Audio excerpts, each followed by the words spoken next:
Hey everybody, welcome to the video. So we're going over the 10-game MLB DFS slate for today on Draftkings. But before we continue, as always, if you guys could just leave a like, and if you're new to the channel, you might as well hit that subscribe button. Now, I tell you I'd be here all season long trying to help you guys become better MLB DFS players, but I feel like that goal has been accomplished. I hope you guys have become better MLB DFS players, and I hope you guys have enjoyed the videos each and every single day. The only videos I missed were on a couple of Sunday NFL slates, which no one's playing MLB that day anyway. So hopefully you guys have enjoyed the video so far. Unfortunately, the season is just about over, but it has been fun. I cannot wait till next year when we actually get a full 160 plus game season. I am looking forward to that, but it's been a fine abbreviated season. I'm glad we've had baseball in the first place.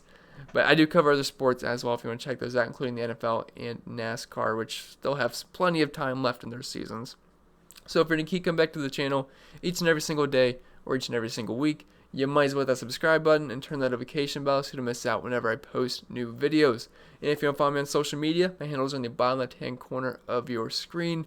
And if you want some more content over on Patreon, always much appreciated, but don't do it for baseball. There's only a few slates left, so if you're interested, we should probably just wait till the beginning of the month because there's 5 or 6 days left. So you can check out the NFL content or the NASCAR content. If you're interested, we got around 300 members, and I say we, it's just me. So I got around 300 members, and you can hop into my Discord chat and you get access to all of the DFS spreadsheets that I post and some other stuff as well. So links down below for that if you're interested, and if not, that's fine. Let's just dive into today's slate. So we got two good aces here in Yu Darvish and Carlos Carrasco. I would not say Carrasco's been on Yu Darvish's level this season. He's been one of the best pitchers in the league. But I do like the spot better for Carrasco. But overall, I would say Yu Darvish has the more upside. But anyway, let's get into Yu here. He's been fantastic this season. One of the best pitchers in the NL. One of the best pitchers in all of baseball. And he's right in the running with Trevor Bauer and some other guys. And for NL Cy Young, also Jacob deGrom. And I'm probably forgetting someone off the top of my head. But Yu Darvish is definitely one of the contenders here. He's having a fantastic season. Looking at his overall numbers, a 2.68 xFIP, a 32% K rate, a really strong 5% walk rate. Now the matchup versus the White Sox, I wouldn't say it's great. But I said the same thing about Shane Bieber, where I said the matchup's not great, but you can say the same exact thing for the White Sox, and they are a team that will struggle a bit with the righties when it comes to strikeouts, and Shane Bieber ended up having a pretty strong game. I think he scored around 30 Draftkings points, which is what Shane Bieber has been doing all season. But if we're looking at the White Sox splits versus righties this season, some good power numbers, and there's no denying that. They have power, but a 25.7% K rate and a 7% walk rate, and Yu Darvish, just overall elite numbers this season, only a 3.92 implied team total for the White Sox here. And looking at his game log, he's had one bad game this season. That was his first start versus the Brewers, all the way back in July 25th, where he scored 8 points. But besides that, he's had nothing lower than 17 fantasy points, which is actually his last start versus Minnesota. But the strikeouts are super high each and every single start. He's around 100 pitches every time, so I think Yu Darvish is totally fine. And I would say he's the SP1 on the slate, but I can definitely see scenarios where you want to play Carlos Carrasco over him. Or if you want to play both, I really don't think you probably should play both, because I wouldn't say there's a absolute abundance of value bats. I mean, there's some good value bats, but I'm not sure. If you can play both, go for it. I've not tried to build lineups yet. It's only 12 in the morning the day prior, or I guess the day of, but we got quite some time until the slate actually locks. So I'm not sure exactly how roster construction is going to look like, but I'm probably thinking it's not a double spend up slate, because we do have Jose Urquidy, something like that. I always forget how to say this guy's name, but he did very well for us the day I liked him versus the Rangers. But anyway, Yu Darvish, he is totally fine. Carlos Carrasco, 10,400. Gets a dream spot here versus Pittsburgh, and Carrasco's actually coming off a very, very strong outing versus Detroit, where he had 39 fantasy points, strike out 11 on 109 pitches. He looked fantastic. The price did not move up. And this is another really good spot versus the Pirates. If you like righties versus Detroit, you should probably like them versus Pittsburgh as well. Looking at their splits versus righties this season, only a 53 WRC plus, which is pitiful. A 249 WOBA, only a 200 batting average. Not a lot of power at all. 25.6% K rate, and only a 6% walk rate. In Carrasco, he's got ace level stuff. He's got a 29% K rate on this season. 9% walk rate, which is a little, it's about almost double Yu Darvish, but still, Carrasco's got some strong numbers this season, and I think he's a fantastic option.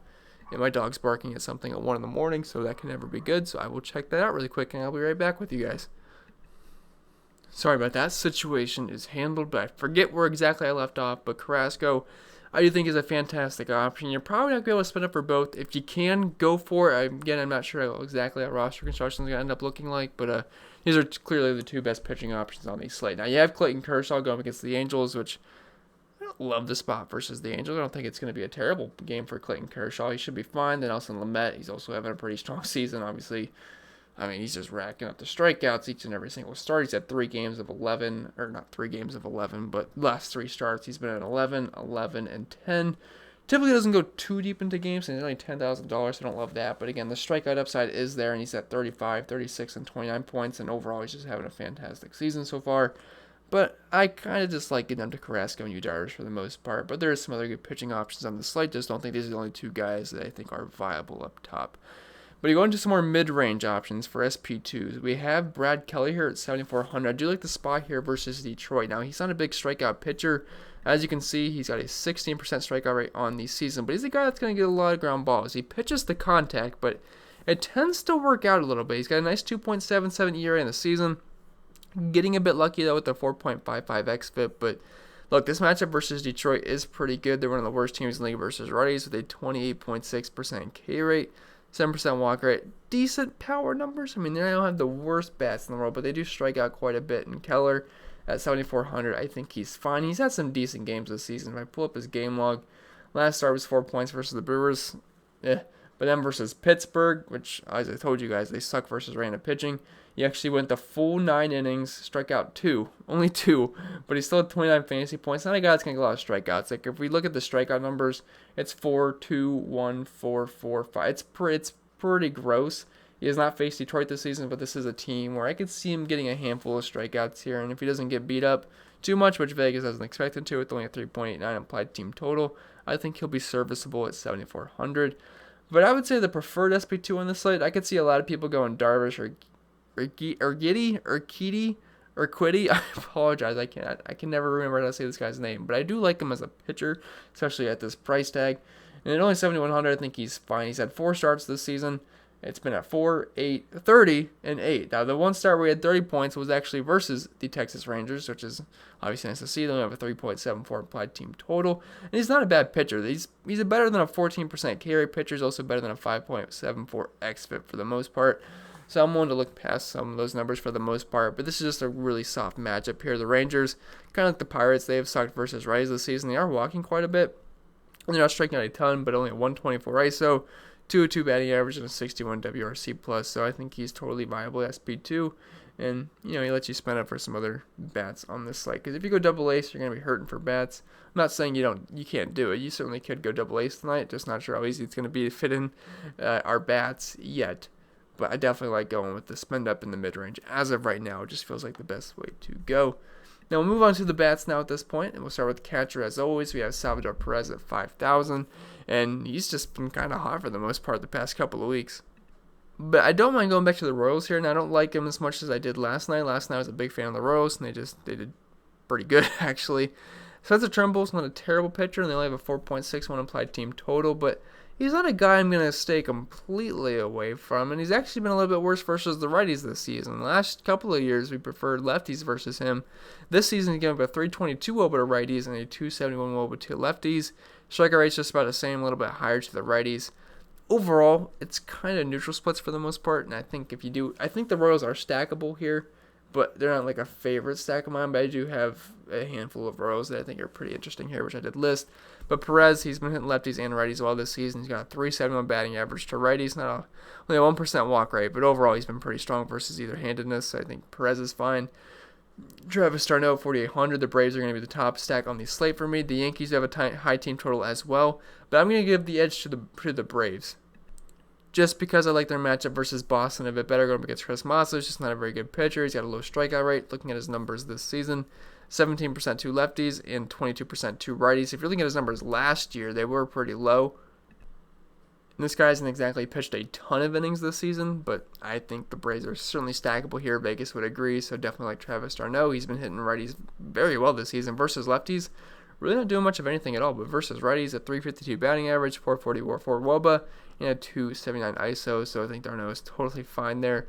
Then Tucker Barnhart, 2,100. He's just a free play at catcher if you need the salary. Jose Barrios, not a pitcher I really want to pick on for the most part, but Barnhart's fine versus righties. He's got a 227 ISO versus them this season. The rest of the numbers are pretty gross, but at 2,100, he's got some upside. Dropping out at first base. We have a lot of good first basemen on the slate. And I actually took off. I had like 5 or 6 listed here, and I felt like I should trim that a little bit because I don't want to list like 7 first basemen. So these are the 4 I landed on as of right now. But Freddie Freeman, 5,400, one of the top plays on the entire slate, going up against righty Chris Massa.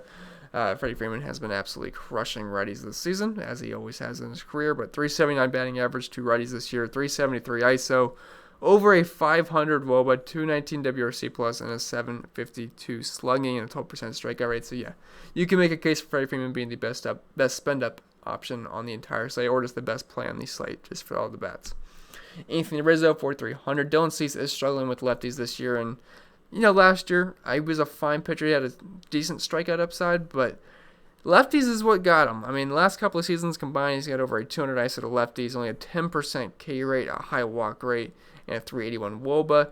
And look, I was looking at his numbers, I believe it was like last week, and he had a really strong ERA, but his xFIP was, I think, like 2 or 3 runs higher than his ERA, which meant he was getting a little bit lucky. And past couple of starts he's had has not gone that well for him, so I think we can certainly use some Cubs here. I have some interest in the lefties, including Anthony Rizzo, Ian Happ, who I believe is questionable, but if he happens to be in, I like Happ. If Happ happens to be in, Kyle Schwarber, also I like him as well. You can also use some of the righties too. He does give up power to both sides of the plate, but I definitely like the lefties here in Anthony Rizzo. I like the price tag of 4,300, and he's been hitting righties just fine this season. Now, obviously, the batting average is pretty low, but at 238 ISO, I like the power upside. He's not really striking out too much, and overall in his career, he's always hit righties well, but the batting average, I will admit, that's not very good, but still. Anthony Rizzo versus righty at 4,300, I don't mind that. Carlos Santana, 4,000. Indians have kind of been on fire recently, and I think they're an interesting stack here. I don't really love it versus Mitch Keller. I wouldn't say he's an awful pitcher, but I don't mind the Indians. They do have a team total of 4.5 or 4.57, which I could see getting closer to 5 as the day goes on. And Santana, not being that great versus righties this season. He's been much better versus lefties, but still a 22% walk rate. And I think he's okay, but I will say I prefer splits versus lefties when it comes to Carlos Santana. But I do think the stack is interesting for the Indians. Then Jesus Aguilar, 3,100. I believe I saw a clip of him yesterday, or last night, I guess, on Twitter.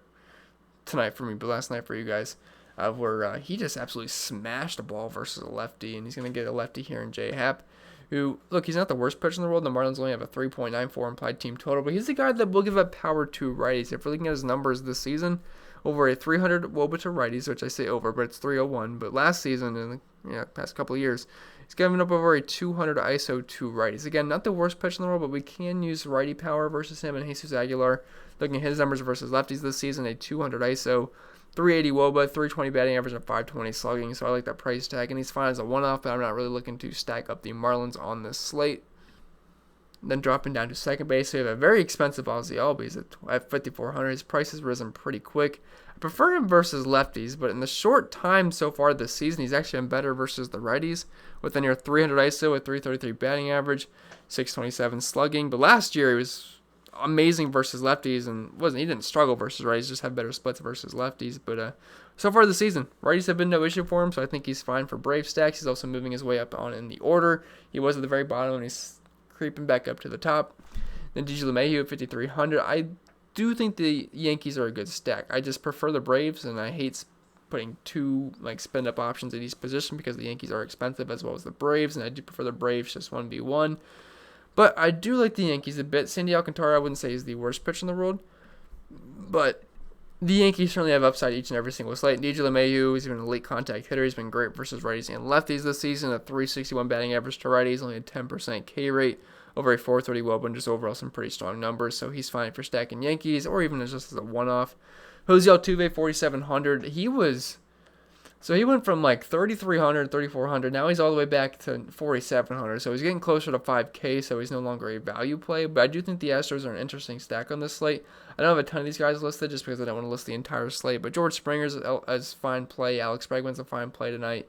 And a couple of other guys that I've missed. But Altuve's okay here.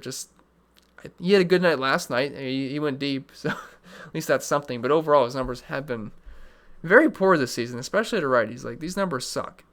0.99 ISO, 271 WOBA, 72 WRC plus, 328 slugging. He's fine in Astro stacks, but second base is just really not my favorite position today because there's a lot of okay spend up options, but I feel like they're overpriced.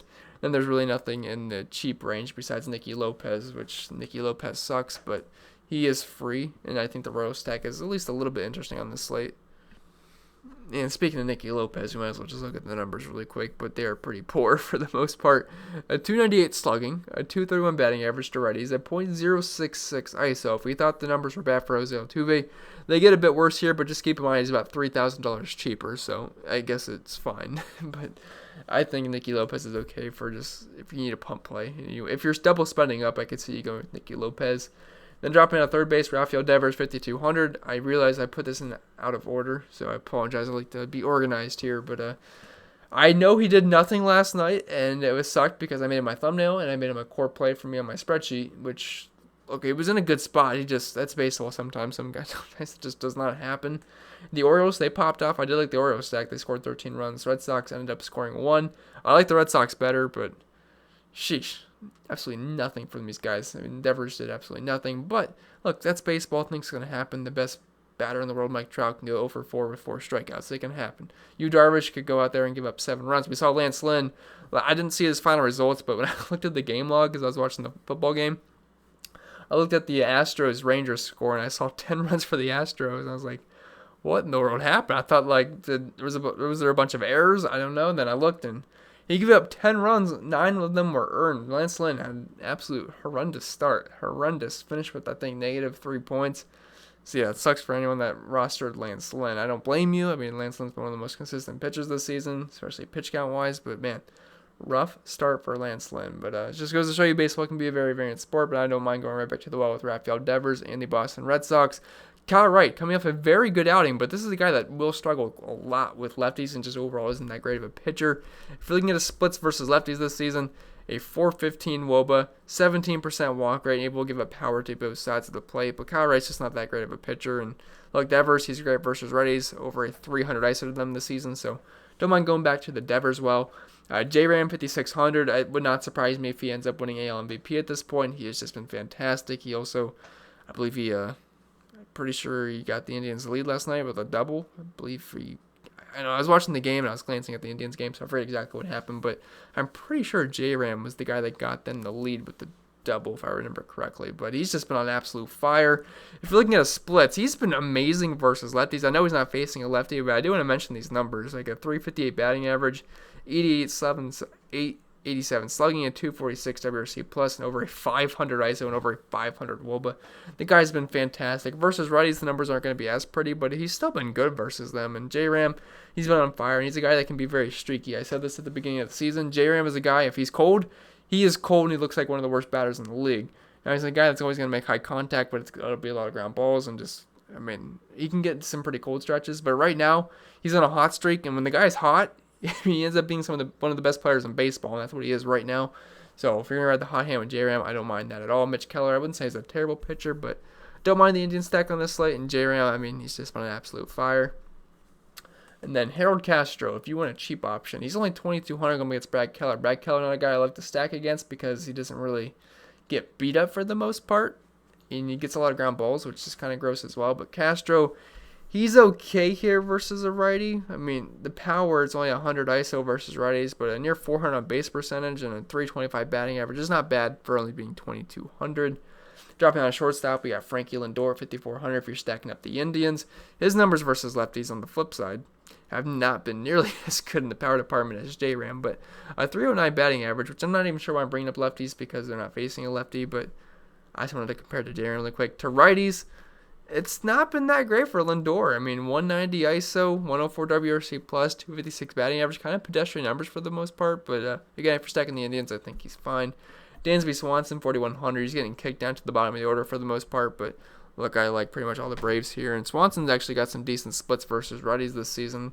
Actually better than they are versus lefties. Versus lefties, he's kind of struggled big time. Only a 21 WRC plus. And overall, very weak numbers. But to righties, numbers get better for sure. A 300 batting average, a 217 ISO, and overall some pretty strong numbers. So I don't mind Swanson if you're stacking up the Braves. He's also kind of affordable. Then Jorge Polanco, I've not mentioned any Twins, but the Twins are a solid stack. The lefties, Tyler Mahle is a pretty good pitcher versus righties, and he's actually a solid pitcher in general.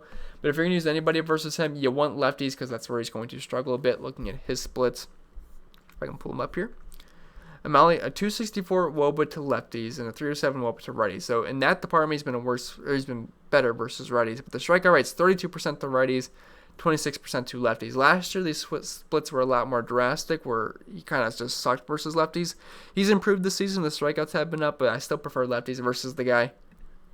And the Twins lefties are pretty affordable for the most part. Cave, Rosario, Kepler, and Polanco. If you want to do a lefty stack versus Malley, I wouldn't say it's not my favorite thing in the world to do, but given the slate, I don't think it's the worst way to go. And then going down to the outfield here, we have Ronald Acuna at 5,900. Super expensive, but if you're stacking the Braves, he's pretty much their best bat. Now, actually, Marcell Ozuna making a run for his money, being the best bat on the Braves this season. He's been fantastic. Also, I always forget about Freddie Freeman when I mention the Braves. He's not like the most exciting player in the world. He's kind of like a boring player. I don't know. When I play Freddie Freeman, I don't get like too excited about it, but the guy's literally one of the best bats in the league. But he just doesn't have that pop like a guy like Acuna does. But obviously, he's going to be an elite player. He's actually been better versus righties compared to lefties this season. Still fine numbers versus lefties. I'm not saying he's been bad versus them, but to the righties, near 400 ISO, 647 slugging overall, some very strong numbers. So yeah, I like Acuna if you got the money for him. Marcell Ozuna, he has been a lefty crusher this year. Like, he is absolutely murdering lefties. These are JD Martinez numbers like last season, and actually the numbers are even better than JD Martinez last year in some departments. But versus righties, he's still been good. 241 ISO, a 318 batting average. So he really hasn't been bad at all versus righties, and he's actually been very, very strong. So I like Ozuna, and if you can, I don't even mind just going Ozuna over Acuna heads up, just because you get the $1,000 discount. He's been just as good as Acuna this season. Then Kyle Tucker at 4,400 going up against Kyle Cody. He's been great versus righties this season. And like I mentioned earlier, I don't mind a bit of an Astro stack here versus Cody. And if you're looking at Kyle Tucker splits and your 300 ISO to lefties versus righties and a 300 batting average, I think Tucker's fine at 4,400. Just a bunch of mid-range guys here. So I guess I'll just try to quick hit these guys. JD Martinez, I do like the Red Sox stack here. Prefer lefties versus Kyle Wright, and I prefer Martinez versus lefties. But again, if you're stacking up the Red Sox, Martinez is only 4,300. Ian Happ, 4,200, assuming he's in the lineup. He's got some great splits versus righties this season, including over a 300 ISO and near 600 slugging. So I don't mind him on Cub stacks. Eddie Rosario and Max Kepler, pretty similar plays here. I like Kepler over Rosario, just 1v1, but they've had some very, very similar numbers to right-handed pitching this season, and both are elite options for me. I shouldn't say elite options, but I think both are pretty strong options on this slate given their price tags. But if I had to pick one, I would go with Kepler over Rosario, but both very similar plays. Michael Brantley, 4,000, going up against Kyle Cody, the righty. If you're looking at Brantley splits this season versus righties, typical Michael Brantley stuff doesn't really strike out too much, only a 13% K rate, a 336 batting average, 407 on base percentage, 407 WOBA, over a 200 ISO, pretty much what you expect from Michael Brantley. Alex Verdugo, 3,900. He's got some strong numbers versus righties this season, and I do like lefties versus Kyle Wright. 322 batting average to the right-handed pitch for two right-handed pitchers this season, and over a 200 ISO. So Verdugo leading off for a Red Sox stack, I don't mind that at all. Kyle Schwarber, very similar play to Ian Happ. Then Jorge Soler at 2,700. Assuming he's in the lineup, he did not make the lineup last night, but he's got plenty of power here versus right-handed pitching. I do think the Royal stack is certainly viable on this slate. He's a low batting average guy, and he strikes out a ton, but over a 200 ISO to right-handed pitching. And Jake Cave, he's only 2,300, and I do like some of these lefties here versus Tyler Mahle. Wouldn't say it's a spot I'm looking to really target, but Cave is cheap enough, and he is a lefty versus Mahle, and he's got a 200 ISO to right-handed pitching this season. But that's going to be it for the video, guys. I hope it was helpful. If it was, make sure you leave a like, and if you're new to the channel, hit that subscribe button. It really helps me out. I really do appreciate that. I will have my NFL Final Thoughts video posted tomorrow afternoon, hopefully tomorrow afternoon, at least by tomorrow evening, and then I'll have my NASCAR video out hopefully in the morning or around noon. But I appreciate you guys watching, and I'll see you in the next one. And I hope you guys enjoy the start to your weekend. Tomorrow is Friday.